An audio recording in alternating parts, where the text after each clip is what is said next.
Hello guys, you're welcome back to my channel. My name is Tessie. Good morning, good afternoon, and good evening to you all, depending on where you are watching from. Hope you all are doing well, and thank you so much for stopping by. So Peter Obi finally chatters the table in a new interview. According to him, President Bola Ahmed Tinubu should be given a place in the Guinness World Record for causing Nigerians untold hardship. This is a very long interview, and I'm going to be reading out the article for you all. But please, before we continue, I want to beg you all to help me by liking and sharing this video so that YouTube and Facebook are recommended to more people. And it says, President Bola Ahmed Tinubu should be given a place in the Guinness World Record for causing Nigerians untold hardship. And this is coming from Mr. Peter Obi, the presidential candidate of the Labour Party in the February 25th presidential election. Mr. Peter Obi, former governor of Anambra State and the presidential candidate of the Labour Party in the February 25th, 2023 election, has not granted any media interview since the Supreme Court judgment on October 26, 2023 that affirmed the victory of Asiwaju Bola Tinubu, presidential candidate of the All Progressive Congress, APC. But he finally broke his silence on Saturday, January 20th, 2024. In this chance encounter with a niche, when he spoke with Ikechukwu Amechi, as usual, he was traveling but spent 30 minutes to bear his mind on issues of governance and the way forward for Nigeria. What a chance encounter it turned out to be. The 2023 elections have come and gone. What are the biggest lessons you learned therefrom? Well, for me, the biggest lesson is the fact that Nigerians are actually committed to good governance. They are not as complacent as people thought they were, because they, especially the youth, were actually committed to doing the right thing. That is why they came out in their numbers to participate in the election. The second lesson is the realization that the leaders, most people in the elite class, are not actually interested in good governance, because you can classify the electoral empire as part of the elite class. The government, all of us, are not prepared to do the right thing. Because if the elite are prepared to do the right thing, the result or the outcome of the election would have been different. But for me, the election have come and gone, and I don't want to talk about the issue of the 2023 elections again. It has come and gone, and I am done with it. And what I am talking about now are issues of governance, because the average Nigerian today is talking about the Nigeria of today and the Nigeria of tomorrow. That is what is important. Talking about governance, are you satisfied with where Nigeria is today? He replied, that is really a question for the generality of Nigerians to answer. Ask the average Nigerian how he is faring today.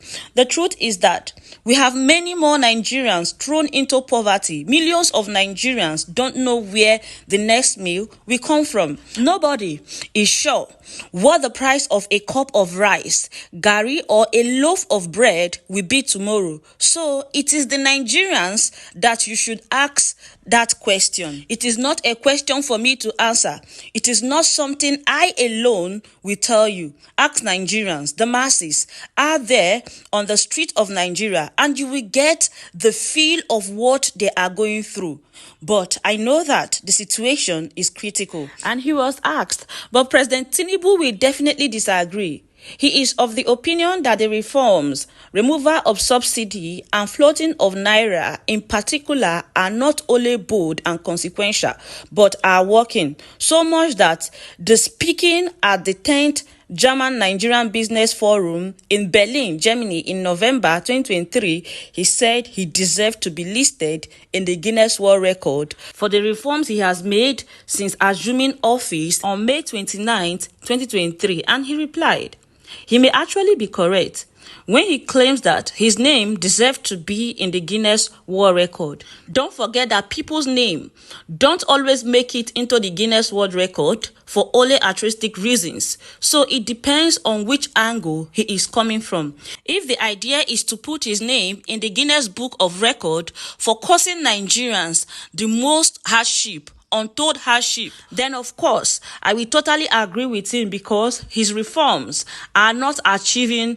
what they are meant to achieve. Then he was asked again, but some of your critics says that both you and Atiku Abubakar, presidential candidate of the People's Democratic Party, PDP, also promised to remove the fuel subsidy if elected. So, Tinubu did it.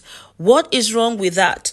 And he said, yes, I agree that the fuel subsidy has to be removed because it is not sustainable, but there should have been gains from the removal.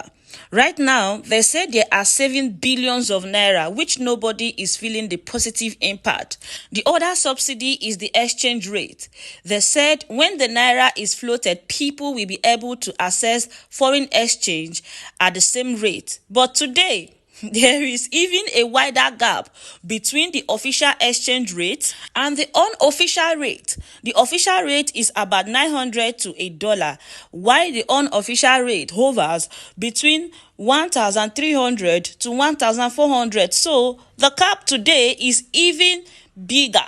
The implication is that we are doing something that is just not right. It is not enough to claim that you have removed subsidy.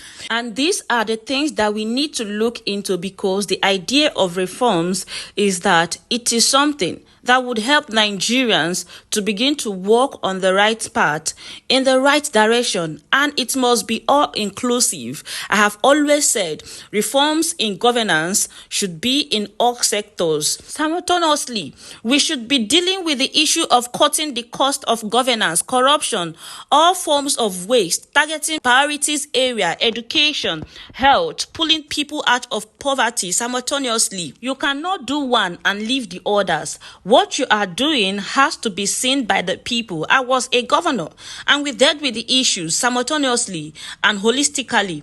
That is the only way to achieve positive result. If you do one and leave the others, you are bound to have problems. These issues should be dealt with simultaneously and transparently. People have to see what you are doing. And he was asked again, but Tinubu on January 9th directed that all the entourage to state and international events be drastically reduced by 60%. Shouldn't that suffice? And he said, no, I am talking about cost of governance, overall cost of governance. And remember what I said. Everything has to be simultaneously. You cannot do this and leave that. It has to be done across board. And he was asked, some people strongly believe that despite the removal of fuel subsidy, the Tinubu government may, in fact, be paying a much higher subsidy now for Nigerians to be able to buy petrol at 600 per litre, given the strength of our national currency. Do you have that feeling too?